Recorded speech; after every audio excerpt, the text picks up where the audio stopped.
Hello again, and welcome back to the Slow Flowers Show. I'm Deborah Prinzing, and this is episode 577.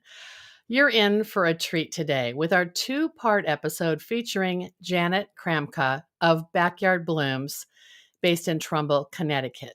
In August, Janet and I participated in a webinar for New York's Madison Square Park Conservancy's horticultural lecture series. It was all about slow flowers and the slow flowers movement. It was really fun to share the screen with a Slow Flowers member who is walking the talk in her practices as a small scale farmer florist. And I became fascinated with Janet's personal story of pivoting to a second career after working in the graphic design field. So, first, you will watch a guided tour of the backyard of Backyard Blooms in Trumbull, Connecticut, where Janet grows mostly annuals and dahlias in raised beds. It's really impressive to see the scale of which she's built with the landscape available to her. Backyard Blooms grows and sells custom bouquets, flower subscriptions, and DIY buckets consumer direct, as well as they sell flowers at the popular Trumbull Farmers Market. And Janet offers flowers wholesale to florists through the Connecticut Flower Collective. We'll follow that with a conversation about Backyard Blooms services, customer base, and market. As Janet writes on her website, what started as a love of nature and gardening has blossomed into our small but mighty family farm where we are committed to growing flowers sustainably and organically. Our blooms are local, unique, and grown with great care for florists, designers, and anyone who delights in the beauty of flowers. Let's jump right in and meet Janet Kramka of Backyard Blooms, and I'll save our sponsor thank yous to the end. Hi, I'm Janet Kramka, the owner of Backyard Blooms.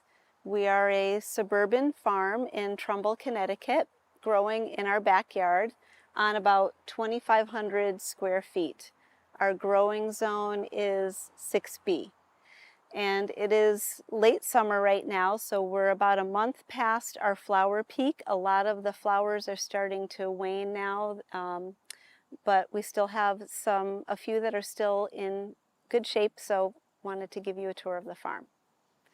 So when we started in our backyard, we had these 4 rows right here, and originally this was a vegetable garden.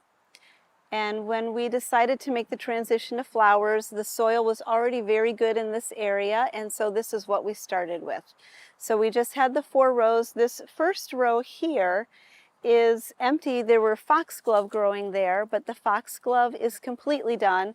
We've pulled it all out and we're amending the soil now. We have baby foxglove already growing in the basement right now, and they're going to get planted out here in a few weeks, and we're going to overwinter those so that we have a very early spring crop of that. Over here we have celosia. Our rows are about 25 feet long. So I often will divide it in half and sometimes in thirds with varieties. So in the celosia row, I have 2 different types growing. I have the Texas plume, which is right here in the front, and we have flamingo feather growing in the back of that row.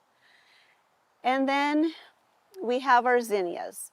We have 3 full rows of zinnias, these 2, and then we have another one over here. The zinnias are a real workhorse in the garden. They're what we call a cut and come again flower. So we cut them, cut the blooms, and it spurs more blooms to grow. So when you have a very small space like we do, a cut and come again flower is something that we really try to maximize here, because we don't have a lot of space to do something like a lot of sunflowers that you cut and then it's done and then there's nothing else coming after that. So to maximize our small space in this little corner of suburbia, the cut and come again flowers are what we really focus on the most. So that's what we started with, and then we added this row eventually. It was a while before we added this. This was the path to the shed. So we kept this open for quite some time, but the garden kept growing and my desire to try more and more varieties kept growing with that. And so eventually we converted the path to the shed into our dahlia bed. So we've been growing dahlias just for 2 years now. And this has been a particularly tough season for dahlias. We have had drought conditions here. I don't think we've had rain in 6 to 8 weeks maybe. And of course we have drip irrigation, so we try to keep things well irrigated, but we've also had intense heat with that. And so the dahlias have really had a rough season. They have not been happy, but we have a few beauties like these peaches and cream that are coming on now that are doing okay. So this is our dahlia bed. This is the other row of zinnias. And we have 3 different varieties growing in this row. We've got some whites, some lilacs, and some carmine rose behind that. And then over here, we have an entire row of snapdragons and 1 volunteer Cosmo and a couple of volunteer Daucus that just decided to pop up, and we let them live. They kind of came up in the cracks, and I've always had this theory, if something really wants to live, I'm going to let it do that unless it's really interfering with what else is in the bed. So we had cosmos in this row in the past, and I opted not to do them this year, but I'm happy to have a few of those volunteers that I'm using in bouquets. These snapdragons were planted very early in March, and they were the first cuts were probably about up to my shoulders. So what you're seeing now, this bed is definitely waning. These are 2nd, 3rd, 4th cuts, so they're very low. I can't use them in selling wholesale, but they work really well for my farmers market bouquets, and I love that they're still producing. You might notice that these are in white landscape fabric, whereas the zinnias are in black. And generally what we have done, the fabric is reversible. So we use the white landscape fabric for flowers like snapdragons that are hardy annuals that really do well in the cooler temps. And then we use the black landscape fabric for things like the zinnias and the celosia that are much more heat tolerant, do well with the heat. So the black is for the heat loving annuals, and the white is for the annuals that prefer a little cooler temperatures. And these are the ones, the cool seasons, that are really on their way out now. It has been much too hot for them, and they were blooming much earlier in the season. So they're the ones that are really on their way out now. Over here we have forget-me-nots. This was a new flower for me this year, plus another volunteer Cosmo and chocolate lace again. But the forget-me-nots were something new. Every year I try to trial a new plant that we haven't grown before, and I found that I wanted more filler flowers. The forget-me-nots have been fabulous. Again, they're more of a cool season annual, and so the first cuts came up probably in late May, early June. And again, we're almost as tall as my shoulder, and these are, there's hardly anything here that I can use now. But because this is a brand new flower that I haven't grown before, rather than pulling it out, I'm going to let it run its full cycle and die out, because I really want to understand the life cycle of the forget-me-nots and see how much we can get out of it. This front end was a first sowing, and then in the middle it was a second sowing. So those are a little fuller and a little taller because they were sowed in succession after this first bunch was. So I'm still getting a few good cuts out of the second sow. Behind that is basil, which is a heat lover. It would have done fine in black landscape fabric, but that was the only place I had room for it, and that's still happy in the back of that row.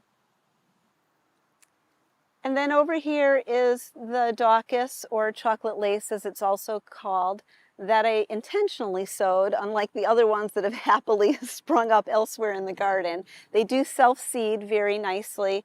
This is a wonderful filler. It's doing quite well right now. It is a cool season annual, but I find that it still does very well in the heat and is still producing well despite the drought that we've been having and the intense heat. And behind that is Monarda, also known as bee balm, and that's also a wonderful filler. The first sowing of the Monarda is done, and I have a second sow in the back there that's just about ready to bloom. So there's no flowers on that right now, but it's coming. And then over here is borage in the front end of this bed. And the borage was also something that I was trialing this year. I don't think I'll be doing borage again. This was one of those plants, I did a lot of research on it before I grew it, but it still really surprised me. I did not expect it to get as tall as it was. What you're seeing here, this height, is the second, third, maybe even fourth cut. So the first ones were just enormous, and they branched in all different directions. They clearly needed netting, and I didn't know that when I planted it. And once it got out of control, it was too hard to try to net it after the fact. So we had stakes in here and string trying to keep them upright. It was somewhat of a disaster. I also found as I was cutting it, the flowers are beautiful. The flowers are spent now. But I left it here as an example because what I found was that when I cut it, the stem is very hollow, and I didn't realize that. And that means that it's also very wilt prone. So it's a little fussy. I have to make sure that I harvest it very early in the day, get it immediately into water with hydrator. And even then, as a grower, I feel nervous when I'm sending something like that out to a buyer. It leaves my home in great shape, but sometimes in transition, on very hot days, it's going to wilt and start to crash in the delivery van. And then I'm always nervous that the buyer is going to get a product that isn't in its prime condition. So for that reason, I don't think I'm going to grow this again. I just don't have the confidence that it's going to stay in good condition all the way through from the farm to the person who's purchased it for wholesale. But there was something good that came out of growing the borage, and what that was the Japanese beetles loved the borage. Now normally that's not a good thing, but in this case it was for us on the farm because I grow a lot of basil to use in bouquets. There's another stand of basil in the back there that's quite tall. And the basil normally gets ravaged by the Japanese beetles. They tend to gravitate towards that, and it's very difficult to control it, especially because we grow organically and use sustainable practices.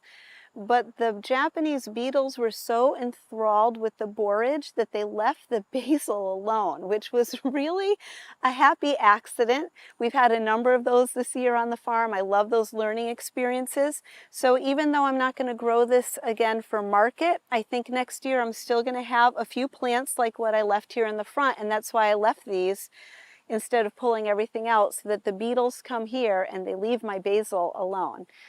So that was the story of the borage. Then in the back were some sunflowers that we got from someone as a gift, and they were a unique variety. So we just have a little experimental field of those sunflowers. We weren't even sure what varieties they would be, so it's just kind of been fun as they come up to be surprised by that. These two beds are our latest addition. We've run out of room for vertical beds, and so now we've started these horizontal ones, and I'm trying to convince my husband to extend them out even further for next year. What we have over here in this bed are more dahlias. So we had our new dahlia bed last year that went in front of the shed, but then from that came a lot of extra dahlia tubers, and we didn't know where to put them. So this horizontal bed was born. And then I wanted to try Lisianthus this year, which I have loved, and I want to do an entire row of that again next year. So then we added the Lisianthus here. This has been a really wonderful crop for us. The dahlias are an example of what everyone says, the soil matters. It's all about the soil. It's all about the soil. Because the dahlias in this bed are so much shorter and really not doing as well as the dahlias in the other row were. And that's because this is a new bed. It was late in the season last year when we were getting it ready, and I think we shortcutted a little on amending the soil and kind of had a we're tired, it'll be fine sort of attitude, which, you know, happens at the end of the season.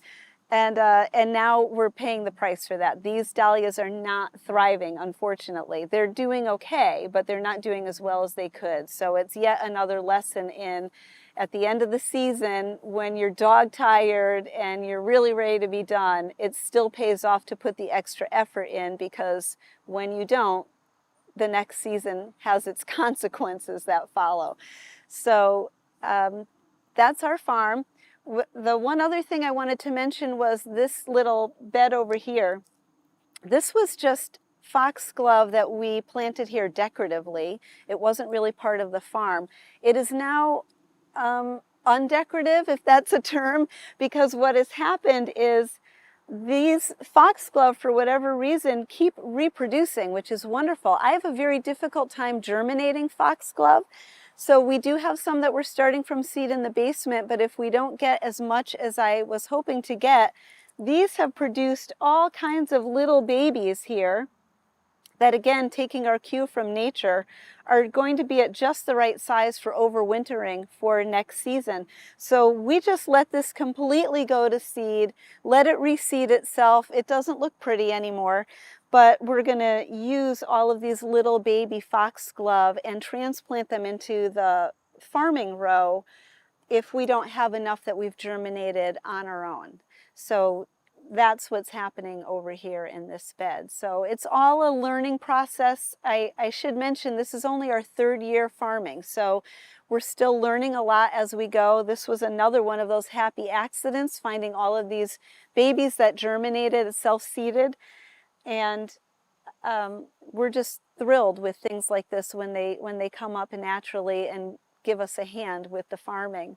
So thank you for joining us on this tour of our farm. I'm so glad you could be here with us. Thank you for joining us.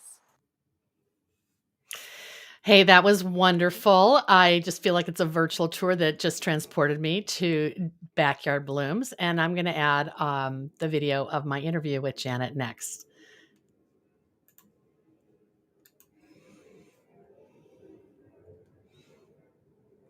Well, hi, everybody. This is part 2 of our feature about Backyard Blooms, and I'm so excited to welcome Janet Kramka. You just saw her in this wonderful video tour that she created for us, and now we're going to talk a little bit about your business, Janet. Hi. It is great to have you here, and by way of background, I should just mention, when you first joined Slow Flowers, I was like, I know where Trumbull, Connecticut is because I went to kindergarten in Trumbull, Connecticut, which is, so in my mind, you're in the house I grew up in.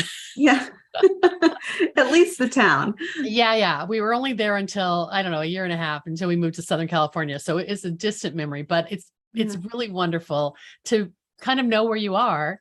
You talked about your size of your growing area. You talked about the zone you're in. But I want to just ask you about your business and kind of your path. And I will just say, we both participated in a webinar that took place on August 18th with the Madison Square Park Gardens in New York, and for their online horticulture program. I think by the time this episode airs, Janet, we'll be able to get the replay video and share that with people too. Oh, good. Okay. Which was really fun. I thought it was. Yeah, it was a great, I mean, it was virtual, but it was, I think we got our point across. Yes. Yeah. Well, so we've seen your fabulous backyard. You know what? You talked about it being a 2,500 square feet. And then you mentioned that you think that's like less than an eighth of an acre, but it feels large to me when I see you standing next to rows of flowers that are taller than you. It feels very abundant. Yes, it does. I had the same impression. I went back and looked at some photos from when we first started, and I thought, oh, look how little we were when we were just 4 rows. And then, the next year we added another 4, and then we added another 4, then we added a couple more. And so, yeah, when I'm back there, first of all, when I saw that photo when we were just 4 rows, I said to my husband, oh, remember when we had a lawn? It's completely gone now. So it does feel that way to me when I'm out there. I'm short. I'm only 5'1", but a lot of the flowers are taller than I am. Right. So that's part of it too. I feel like I'm in a jungle when I'm there. But I love it. It's like your secret garden. Yeah. So when you did mention that you've got these rows, and they are kind of like raised beds. I thought maybe you should talk a little bit about how you had to choose to grow in that method because of the type of soil you have. Yes. So originally we had a little vegetable garden, and that was even with that was ground level. And that's where we started our farm. What we didn't realize at the time was that that was really the only spot in the yard where there wasn't rock ledge, which is very common to Connecticut. Okay. Connecticut is covered with rock ledge, and we live on a hill. We're at the top of the hill, so I think we're even more prone to it there. So we had that original bed, and then the next year we wanted to add 4 more rows, and my husband dug down, and about 6 inches in, he hit rock. And then he tried another spot, all over this area, and he just kept hitting rock. And I said, now what do we do? Right. You can't You were grow. all ready to expand your flower operation. Yeah, we were. And so he said, well, we're going to have to build up. So the raised beds were done out of necessity. I think it makes things a little more complicated. We've got to get the drip irrigation up and over the ledge. It makes the caterpillar tunnels that we use a little more complicated to stake. So it's definitely fussier, but it's just, you do what you have to do to make something work. And I'm just thankful we could do that. So he put in 4 rows via a raised bed. The expense was now we had to fill that with dirt.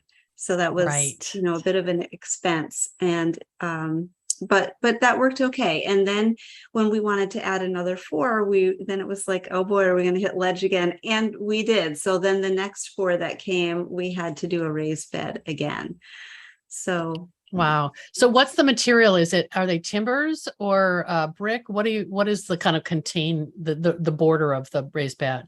I believe I want to say 2x8 boards. Okay. I'm not positive on that, but that's what I think it is. And he did in some of them, because we have a slight slope in the yard, he had to use 2 stacked on top of each other, nail them together. So it's a little deeper than 8 inches in some spots.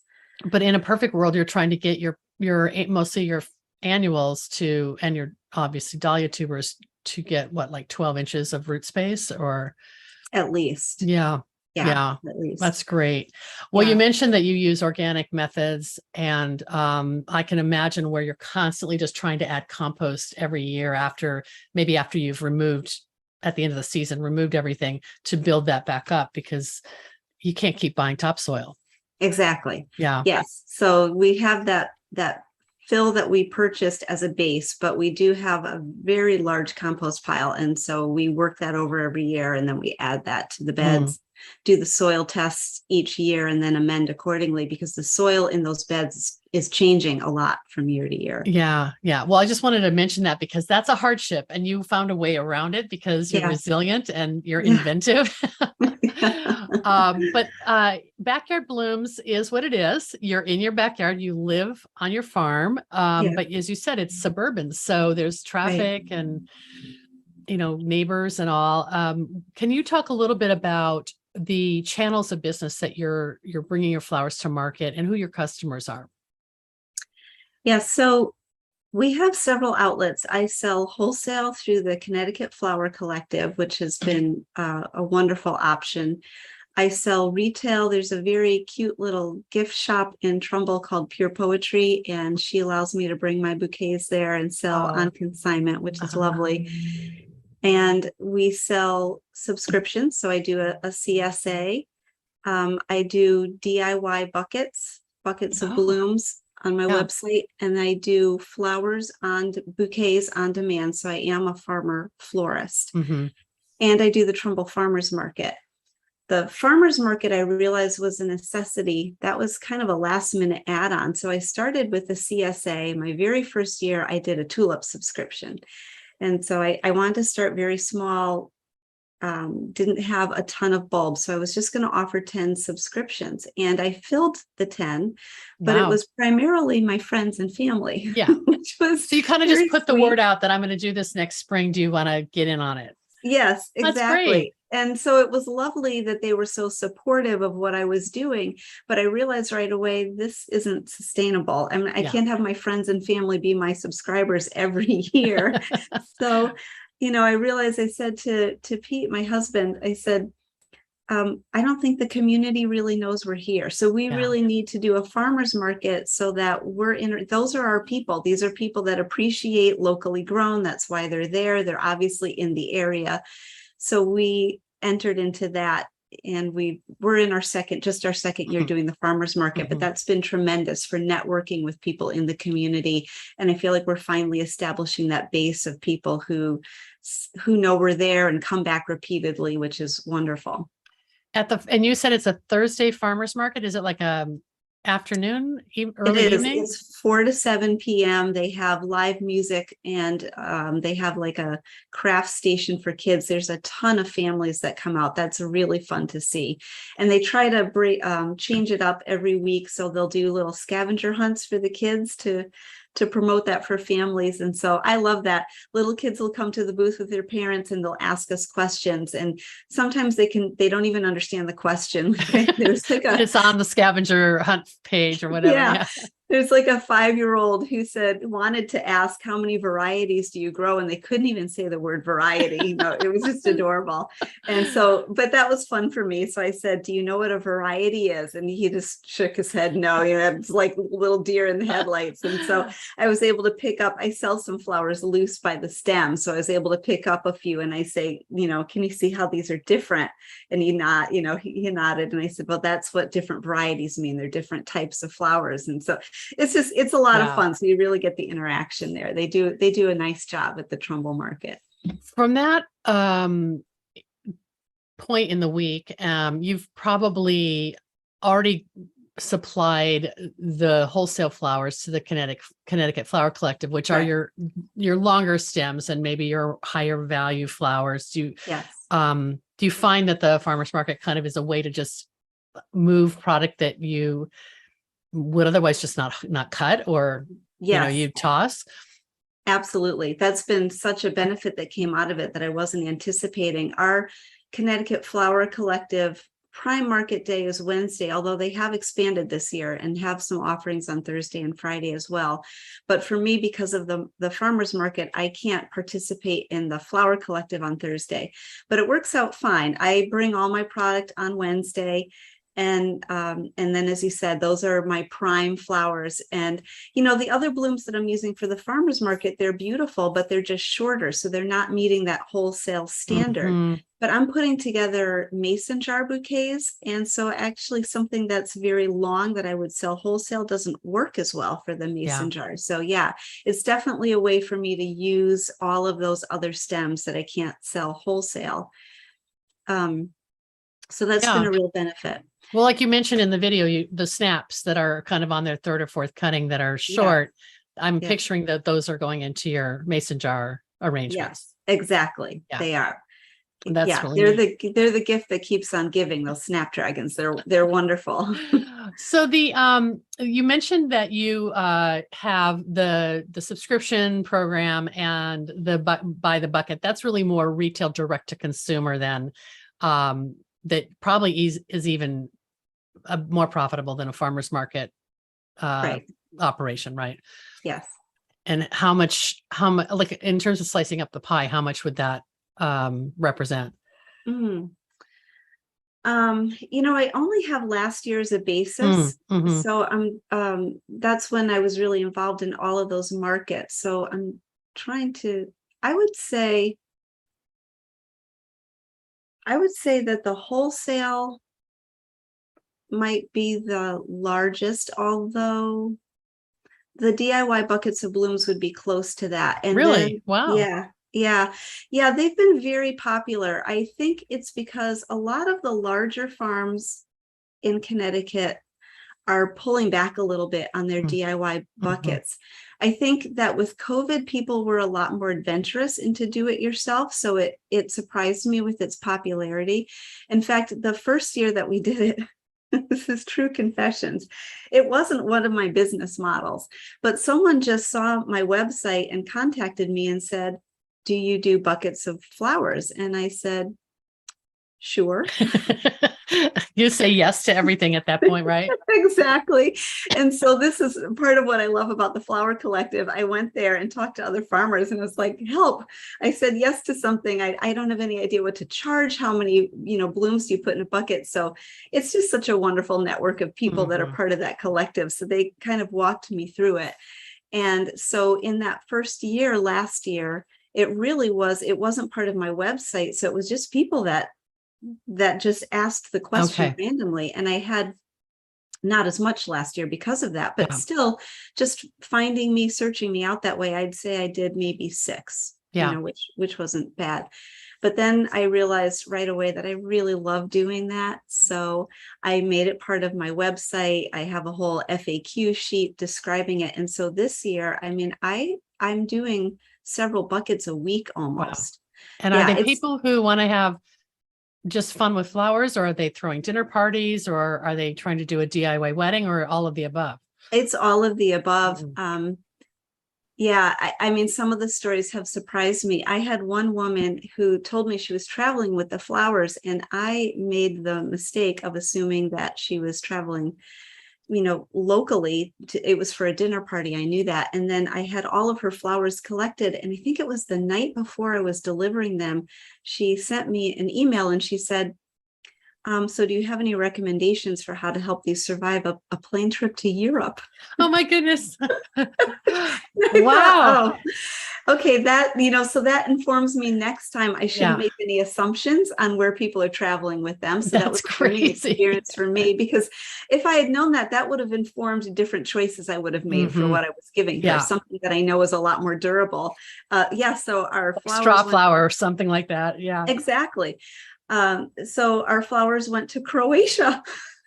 That's where she was traveling to from Connecticut. What a compliment. I wanted to also just try to picture where you are in relationship to the Connecticut Flower Collective. Where is that? And like how many, what's the radius of people who sell there and buy there?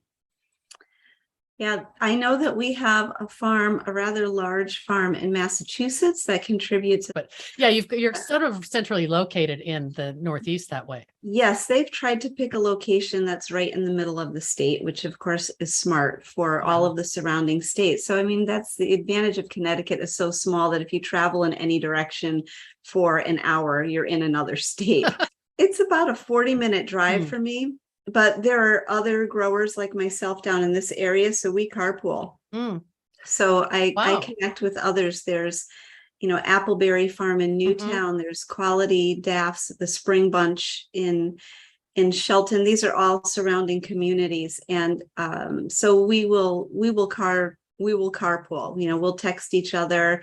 I need to go this week. I can take your flowers, that sort of thing. Oh, wow. But wonderful. The other advantage of the collective, a lot of times, even if someone else is driving that week, sometimes I'll make the trip anyway, because sometimes I'm there as a buyer, not just as a seller. And that's such an advantage to be part of a collective as a small grower. If I have a week where I'm doing 4 DIY buckets, the farmers market, I have wholesale orders, etc., sometimes I don't have enough subscriptions as well. I get a little nervous about it to meet all those needs. So sometimes I'll come in and I'll shop the floor myself. And I always tell people that, like with their buckets, that sometimes I'll acquire blooms from other growers. I'm always upfront about it. But there are other local growers like myself, and no one seems to have an issue with that. And they'd rather have the abundance of blooms than get it strictly just from my farm. Yeah, I love it. And part of the education too. I remember when I had some folks from the Connecticut Flower Collective on the podcast last year. In fact, I'll find that link and share that episode when we post yours. That was one of the comments that I heard, is like you're each other's best customers. You do. Yes. You're hopefully you're selling more than you're spending, but some weeks is probably a good way to justify the trip up there, is that you're selling and also saving yourself another trip to go buy.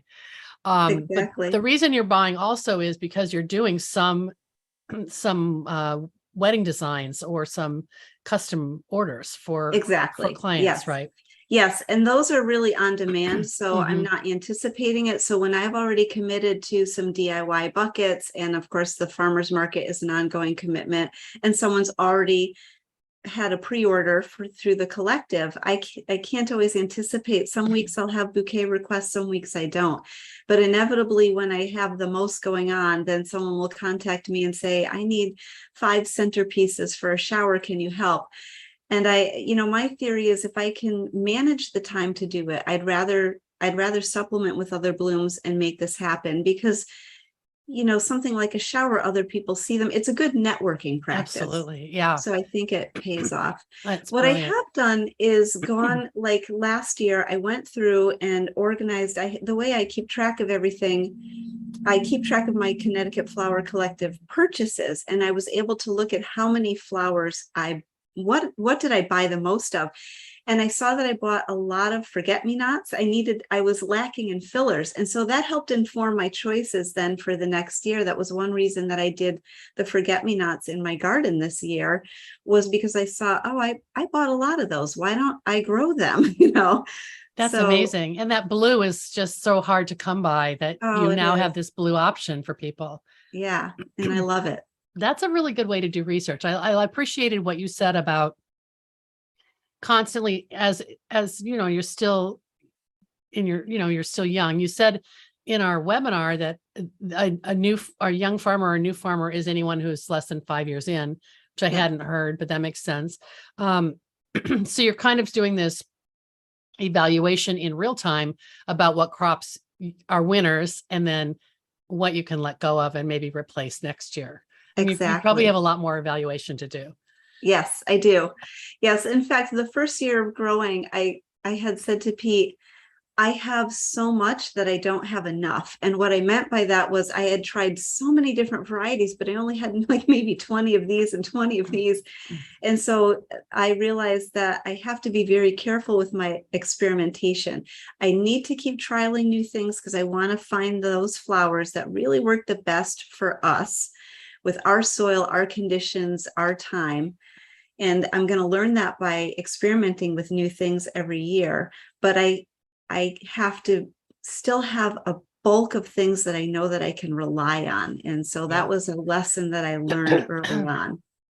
It's So, hard. I think it's really hard. And I've watched that arc of kind of becoming more disciplined, the more seasoned yeah, grower is, to the point where, you might have to kill some of your darlings because they're not profitable. And yes, this isn't a hobby. yes, that's true. It is so hard for me to be ruthless. I have to say that's one of the toughest things, but you have to be ruthless lovingly, Mm-hmm. Mm-hmm. And so last year I tried pansies. There's varieties that grow long and that are beautiful for cut flower production. What I didn't realize when I grew them was that they really needed to be started in the fall if you want to have that length. I started mine in very early spring, so I was hopeful that they would do okay because they're very cold tolerant. Right. But they were coming up, they were, like just these teeny little things. And so for a while, they were beautiful, but they were so short. And I thought, I have to pull these out. It kills me. So for a while, I tried just cutting the flower heads and selling just that, because they're often used for cake decorating and Right. that sort of thing. Right. And some people do sell them that way at the collective. You can get them just in a little plastic container and it's just Mhm. the flower heads. But I knew really, I Deep tried it down. for, yeah, I tried, but eventually we yanked them out, and then I can put sunflowers in there because I can plant those later in the season. They're still going to spring up. And that's what I ended up doing. And the sunflowers were quite profitable in September. So it was all good. But yes, especially on a small farm, you can't have wasted space. Mhm. You got to maximize it. So Janet, do you have, you showed us the Lysianthus and dahlia beds, which are the newer beds. Do you still have further lawn that you can dig up and expand, or are you kind of at capacity now? Well, barely. So we're going Mhm. to add 2 more. Shh, don't tell my husband. He won't hear this. He won't watch this. Yeah, all right. So where we had the Lysianthus planted and the new dahlia bed, they're a different orientation than the other beds are. So we have 12 that are what I call vertical rows, and that's just their orientation to the house. Then we added 2 more that are horizontal. So those horizontal beds we can extend out a little further. Okay, that's what you're talking about then. Yes, in the and video. so I'm going to add to those horizontal beds. So they're 25 feet. I'll have a little gap in between and be able to do another 2 25-foot rows. And then we have pretty much officially used every square inch that we have. Well, can you talk a little bit about what you alluded to in our in the webinar about planning to find land elsewhere for? I'm assuming that would be like an annex farm, right? Or Yes. would you move everything?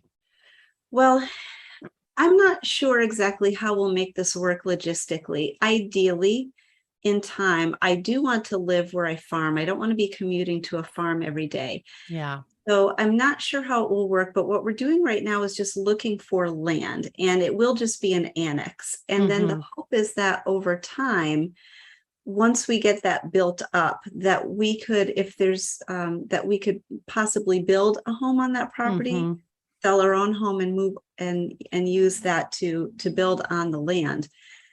We'd be displaced for a little while, so I'm not sure again how that's all going to work out.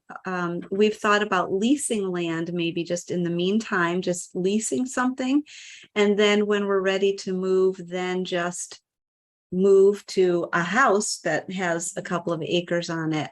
The problem with that is that if I were to lease for a couple of years and putting all this blood, sweat, and tears into land that, I'm not going to farm for very long. Yeah, I understand that. Yeah, so it's interesting. We're talking there's a land trust in the area, and they're very open to us farming some of their land. That could be a wonderful annex solution for us in the short term. So there's definitely options. But one thing that I learned about is that the University of Connecticut agricultural department has people that help you navigate this if you're a new farmer. So we're actually getting on a phone call with someone from UConn. I think our appointment is in a couple of weeks, and they're going to help us find land or talk through all of those details. What are the options available to us in leasing and buying, the grants that could help and that sort of thing. And it's a free service if you're a new farmer. I think the first time that you have a call, and then subsequent calls you pay for, but we're definitely going to take advantage of that. And it's good to know that's out there. I'm sure that's available in other states for their university programs. Wow, that's amazing. Also. Yeah. Well, what it reveals is that you're still in the exploratory stage. This will be a kind of a multi-year process. Yes. And right now, most everything that you're growing, that's the annuals, it's not like you have to move them. You'd be moving things like digging up dahlia tubers. You don't really have a lot of perennials really that you're integrating into your business, do you? I don't, because I don't have a lot of room for them. I have perennials in the front yard that have been there forever, since before we started flower farming. So some of them are usable, some of them are not. I'm definitely moving towards more native perennials. So there are a few gaps in the front yard where I'm filling in with native perennials that I know we can use for cuts. We participate in pollinator pathways. Are you familiar with that? We have something like that here in Seattle too.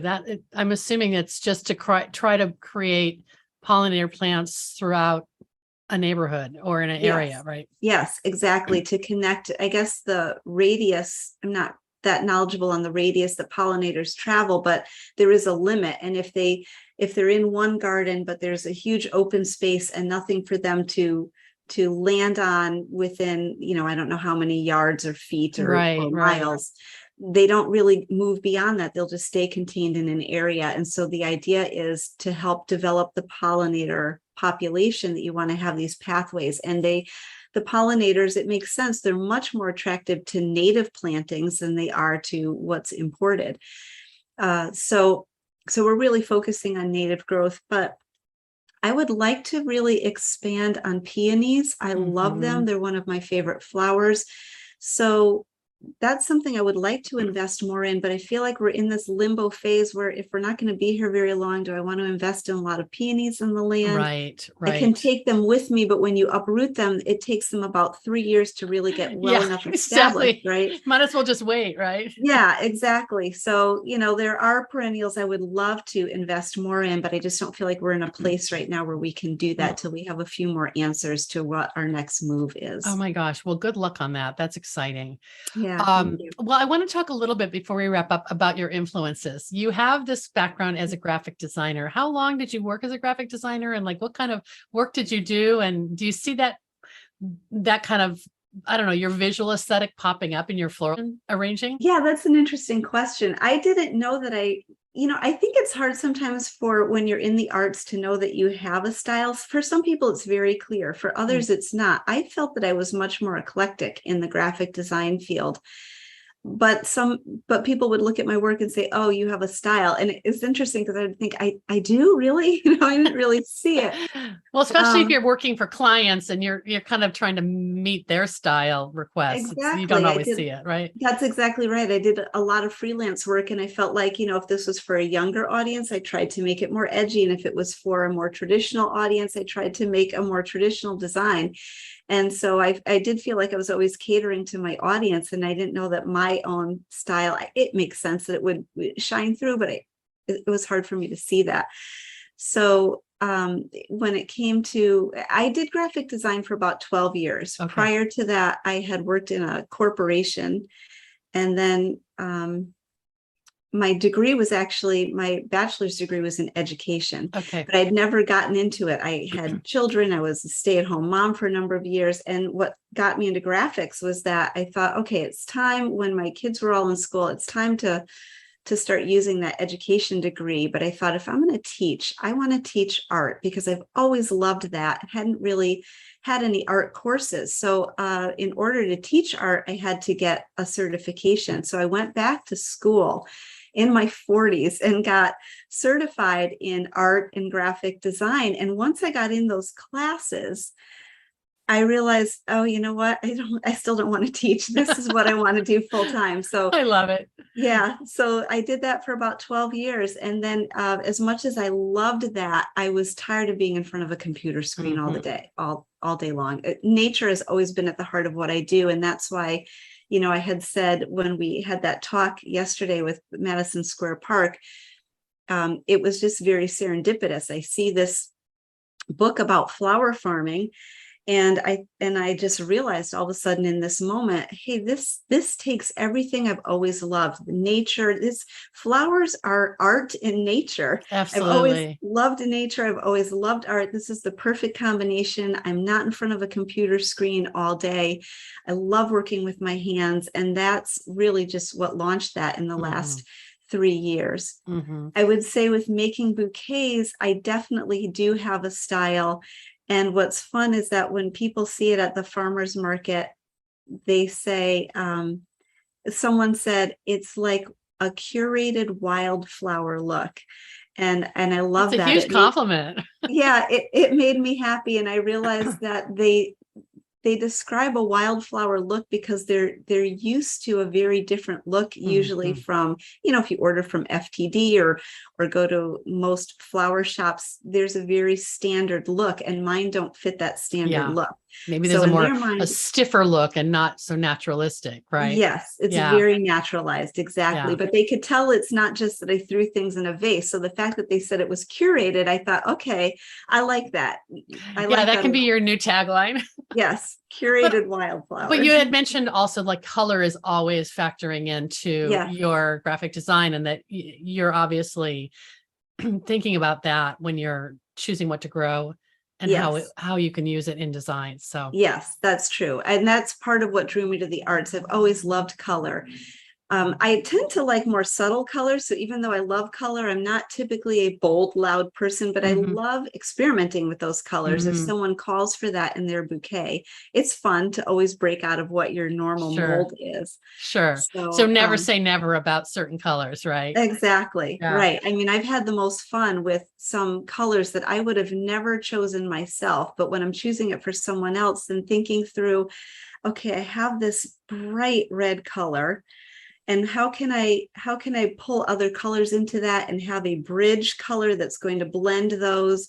What complements this to make this pop more? So all of that I've learned in art design is really a real Yeah. boon to that. Well, I can't help but look at the flowers over your left shoulder there. They are Yeah, so beautiful. thank And you. you've got dahlias and zinnias. What else is in that vase? There's a little Lysianthus in there. This is really the last of everything on the farm. So this is quite a combination. I've got some scabiosa in there. Yeah, a lot of zinnias, a little Monarda, I think is still in Mm, there. Love in a Puff is the little vine. You probably yes, can't see that well in there, but it's yeah, charming. I love yeah. it. Thank you. Well, I was wanting to ask you, when you're at the farmers market, are you the only flower farmer, or I is that an am. advantage? I know some people don't have that kind of luxury. Yeah, no, I am. And I'm very grateful for that because Hmm. you never want to get in a position where you're undercutting each other price wise. Yeah. As other growers have said, neither one of you benefit from that kind of competition. So I am the only one there. There are some vegetable farms, and some of them will have just some loose zinnias because they've had those, or they'll have maybe some hanging baskets, but that it's nothing like what I'm producing. Yeah. So Wow. yeah, I appreciate that in a farmer's market when they limit the vendors, so that you're not competing directly against each other. Yeah. And even if somebody did come in, I mean, I'm imagining you're established now. You've got Yes, the following. And so, right, right, which would be hard for them. So yeah. I mean, if yeah, it was me and I was new going in, I would try to look at what, Janet was growing and try to grow something completely different just to differentiate myself. yes, So, you would but hope. Yes, yeah. right. Yeah, Well, so we talked about your new, your search for land and constantly evaluating for new varieties that you want to grow. Do you have any other projects in play that you're hoping to implement next year, or is your plate very full right now? my plate's very full, but I'm always thinking of new ideas. So Mhm. I mentioned how much I love the DIY buckets.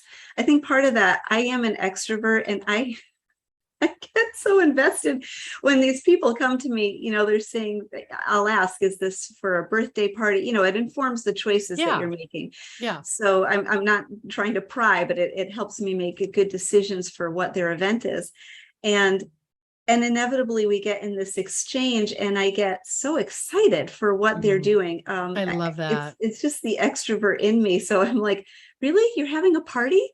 Okay, Let me I, help. Let me give you some I ideas. know, I almost Yeah, want to be there. That's just my personality. They I get love it. very it's very fun to make these connections. That's the connections in the flower farming. I love that. And so I find that that's what the farmers market does. That's what the DIY buckets do. I ask them, if you think of it when you're done, would you send me pictures of how the bouquets came out? And so we still have exchanges even when the event's over. And so as I've done more and more of these, what I've realized is that people really, they want to do their own events, but they maybe don't have the full confidence in their abilities. So one idea I've had is something that's kind of a hybrid, which again isn't easy for me to do in the space that I have right now, but thinking ahead when we have more land, I would love to offer something that is like a workshop for Mhm. DIY people that they want to do their own, but they want a little guidance, and Little it's still going to coaching. be, yes, exactly, like a little DIY coaching, something simple. It's still going to keep, I need to be mindful that sometimes they're doing DIY not because they want to, but so much, but because they have a very restricted budget. So you have to be mindful of that. But that's something I've often thought of. I can see a need there, and I would love to get involved in that kind of a teaching moment. I was gonna say that's the kind of teaching you'll enjoy doing. Yes, exactly. Finally, use that teaching degree. Right. I love it. Well, this has been so much fun. I feel like getting to know you has been a real reward for me to just see how you've built your business, and I know it's going to inspire others, especially people who are pivoting away from corporate careers or looking at their backyards and thinking about what they can do. And I'm sure you're realistic in when you talk to people about how much work it is, but Yes. you're not sitting behind a computer. You're out there treating your mental health and caring for it and getting all those endorphins from being out in nature and growing. So it's probably been a positive lifestyle change for you too. Yes, it really has been. I was most concerned about my husband because he helps so much, but he's got his day job. So he's in front of a computer screen all day. And then I'm asking him to help me in evenings, weekends. And I thought this might be a little too much for him. His job is really demanding, but he finds when he's out there helping, it doesn't feel like it's work. It is work. Yeah. It's hard work. It takes a lot. But there It's is something physical. that's regenerative about it at the same time. So I don't want to minimize that, when you're out there, it's like, oh, this is wonderful. Sometimes I've been in tears in my yard. It's pouring. I'm trying to get some tulips pulled up by the bulb and they're sticking in the ground. And I mean, there's definitely moments of frustration or something isn't working the way I need it to work or producing well. But there is still something about being outside and being in nature and working with your hands that even when you're working hard and you're sweating, I come inside and I feel like I feel it's fed me. It's fed my soul. Yes, that's rewarding. Yes, I love it. it And you're is. feeding other people too. Yes. Well, I will come visit when I come to Connecticut. I would love that. Yes, and I'll have to ask my mom for the old address so I can figure out where I was on I Trumbull. will take you on a tour. Yes. Okay, great. Thank you so much. And Janet, I do want to, I'm hoping that when we post this at slowflowerspodcast.com, I'll in the show notes, I can show some of your curated wildflower arrangements if you share some photos. I know you just sent me a big folder. I just haven't dug deep in to look at them yet. So thank you for that. Yeah. And we'll also share Backyard Blooms social places so people can find you and follow along. And thanks so much. This has really been fun. Thank you. It's been a privilege. Hey, thank you so much for joining me today.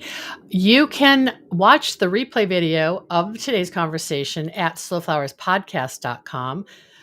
Just look for episode 577. And when we post the show notes, I'll also include links to Backyard Blooms social places and 2 other resources. The replay video of our Slow Flowers presentation recorded on August 18th for Madison Square Park Conservancy, and a link to Slow Flowers podcast episode 494 when I featured farmer-florist Haley Billup of Eddy Farm and the Connecticut Flower Collective, which Janet is a part of. We're running short on time, so I'm going to share our sponsor thanks in our show notes. And I thank you so much for supporting the Slow Flowers Show. This is a member-supported endeavor. I value our loyal members and supporters. If you're new to our weekly show or our long-running podcast, check out all of our resources at slowflowerssociety.com and consider making a donation to sustain Slow Flowers' ongoing education, advocacy, and outreach activities. You can find the donate button in the column to the right at slowflowerspodcast.com. I'm Deborah Prinzing, host and producer of The Slow Flowers Show and The Slow Flowers Podcast. Next week, you're invited to join me in putting more slow flowers on the table, one stem, one vase at a time.